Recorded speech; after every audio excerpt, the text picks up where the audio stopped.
Rieccoci nell'ultima parte di Primus Inter Pares con ovviamente appuntamento del mercoledì, ci facciamo autopubblicità, siamo in diretta sulla pagina Facebook, ospite il magnifico rettore dell'Università di Padova per un bilancio ovviamente in questi 6 anni, Rosario Rizzuto. Ho fatto una trasmissione, mi creda rettore, che ho saltato 3/4 domande credo, però adesso l'ultima parte me la voglio dedicare per curiosità mie, non sicuramente per domande istituzionali. 6 anni, qualche rammarico?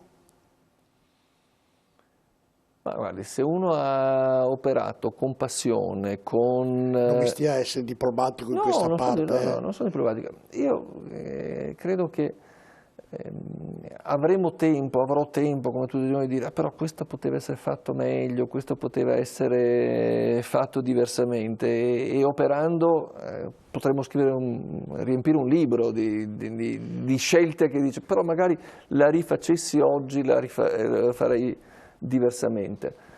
Però non ho rimpianti. Io credo che era una grande sfida, una sfida nuova. Facevo lo scienziato in laboratorio. Ma secondo lei è meglio avere rimpianti o rimorsi?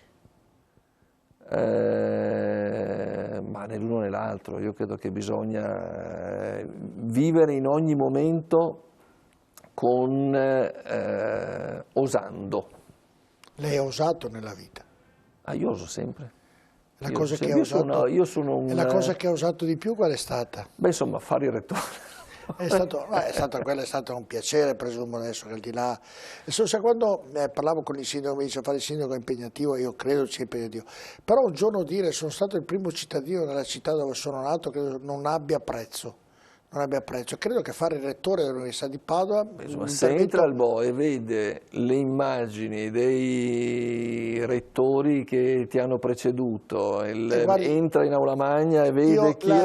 Non ho mai invidiato nessuno, però fare il sindaco e il rettore dell'università invidio le persone che hanno avuto questa bravura di poterlo fare e dunque davvero credo sia una delle più belle cose. È una responsabilità, in ogni momento senti la responsabilità di fare la cosa giusta. La cosa che l'ha fatto arrabbiare di più in questi 6 anni, c'è una cosa particolare che sei incazzato, mi scusi il termine, io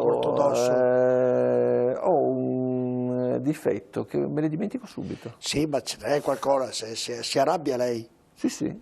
E quando si arrabbia urla come fa? No, cerco di... Fa il muso, quando si arrabbia cosa succede? I suoi collaboratori quando la vedono arrabbiato come la vedono? Silenzioso? Silenzioso. È una tecnica anche questa. E la cosa che l'ha fatta arrabbiare di più? Devo dire che interloquisco e litigo di più quando vedo spazi per una discussione, quindi io litigo con le persone a cui tengo molto. Se invece è stata una delusione... Beh, lì, vabbè, ma chi se ne frega, giusto? Silenzio. Senta, e la cosa che l'ha fatta arrabbiare di più non se la ricorda? No, non mi ricordo. Il rapporto con la stampa? Buono. Io, come vede, dico tutto quello, non ho retropensieri. La stampa ha sempre rispettato il suo pensiero, qualche volta, come dicono, perché la stampa ha sempre molte colpe, sempre un po' no, devo dire che ha sempre notizie non vere. No, non ho ricordi, certamente ma lo capisco, fa più notizia l'uomo che morde il cane che il cane che morde l'uomo, quindi dovendo trovare uno spunto fa più notizia l'errore, rispetto all'ordinato funzionamento dell'università. A me piacerebbe che si raccontasse l'università la straordinaria ricerca che c'è, cioè che le pagine dei giornali fossero riempite dalla curiosità per la ricerca chimica, la ricerca fisica, la ricerca medica. Invece se c'è una polemica, è chiaro che questo fa i titoli dei giornali. Il fatto che ce ne siano stati veramente pochi vuol dire che ha fatto bene, come l'arbitro quando arbitra, almeno viene contestato. È così. Senta, in questi 6 anni, l'ho visto ovviamente in tenuta da magnifico rettore, incontrare molte personalità. moltissime, tutte di altissimo livello. Una che le è rimasta impressa più delle altre e perché?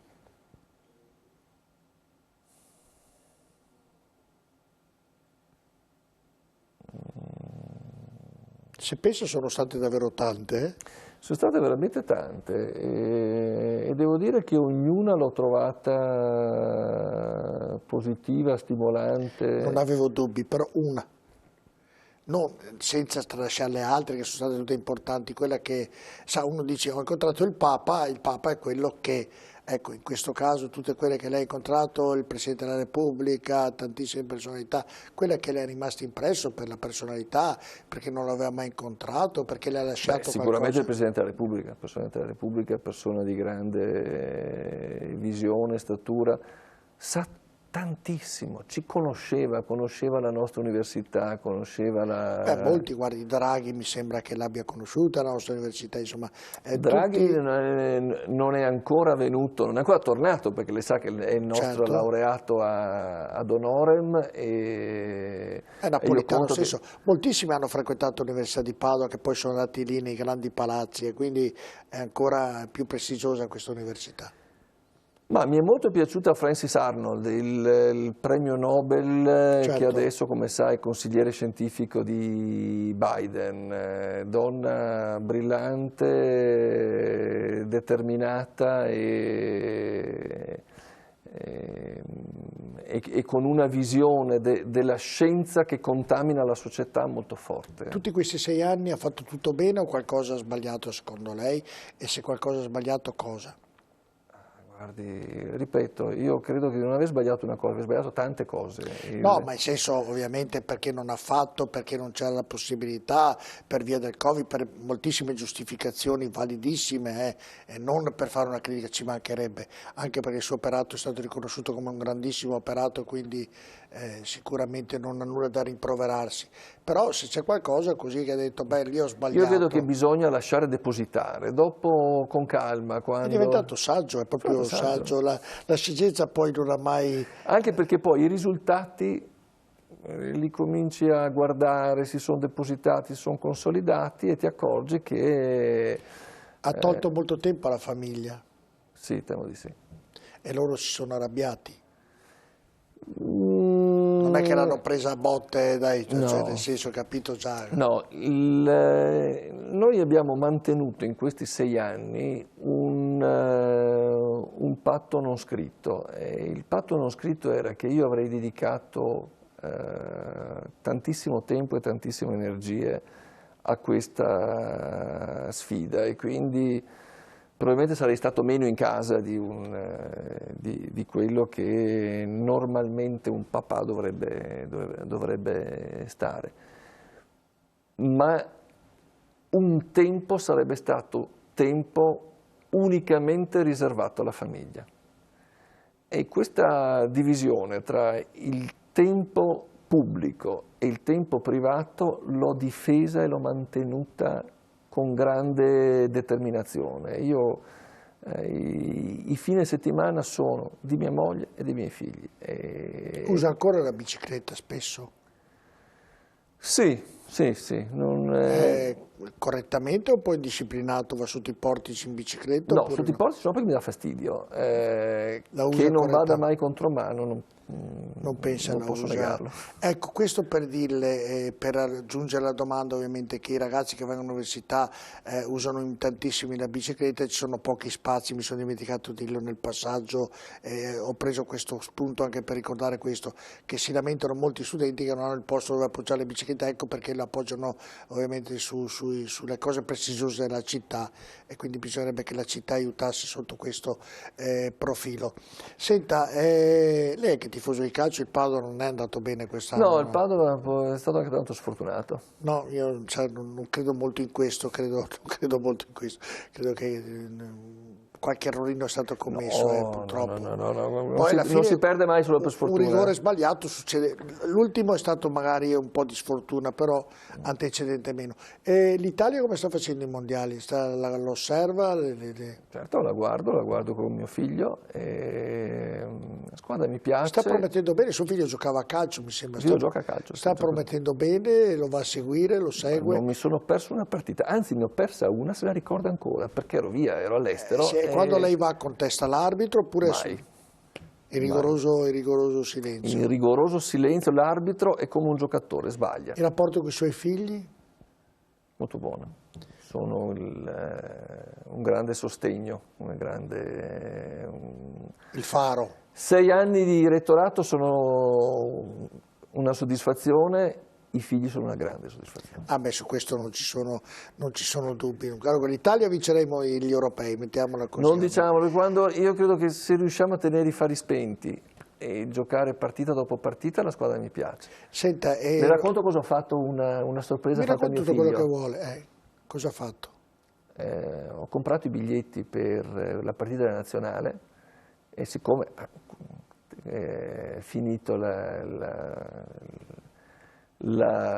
seconda liceo, insomma, gli ho detto: senti, non prendete impegni, che una partita la vediamo assieme della nazionale, e siamo andati a Roma a vedere Italia-Galles. Bene. È stato bello, insomma, no? È stato bello. Lei pensi che ho i biglietti per andare a Monaco, non nessuno per andare domani sera, tanto per dirci, no, così, no, perché conosco uno della nazionale.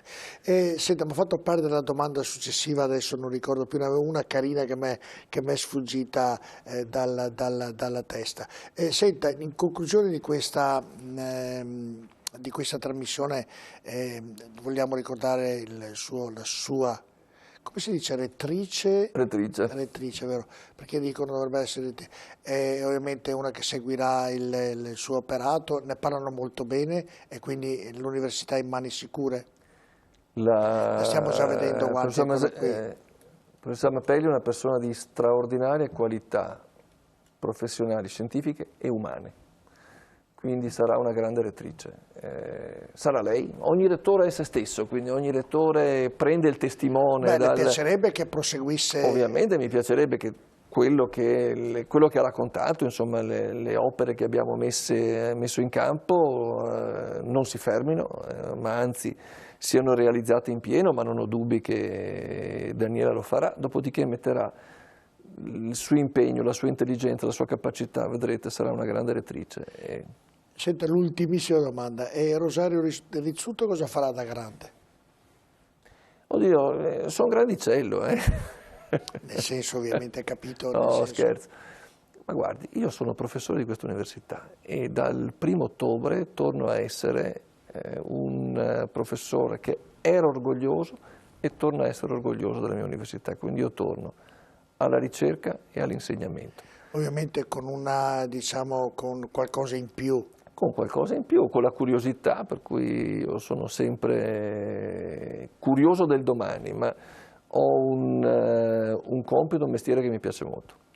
Quindi io le auguro, so che tra poco andrà in vacanza, come giusto sia, le auguro buone vacanze. Grazie. Quando riprenderà il suo lavoro da professore sicuramente lo farà con grandissima professionalità. La ringrazio ovviamente di questi 6 anni da padovano, perché so che ha lavorato bene per l'Università di Padova, per la mia città, quindi ne sono davvero felice. E la ringrazio che come giornalista, perché è sempre stato disponibile ad ogni chiamata, quando mandavo i miei giornalisti a intervistarlo, ho avuto sempre una grande disponibilità, quindi a nome della redazione la ringrazio per il lavoro che ci ha fatto fare, ovviamente, e per la conoscenza dell'università, davvero grazie. Io ringrazio lei, ringrazio questa serata piacevole, ma anche i suoi collaboratori che sono sempre stati puntuali, garbati, e quindi è stato un piacere interagire con loro. Grazie. Grazie a voi. Lei. Invece ai nostri telespettatori do un appuntamento per mercoledì prossimo con una nuova puntata di Primus Inter Pares. Buonanotte.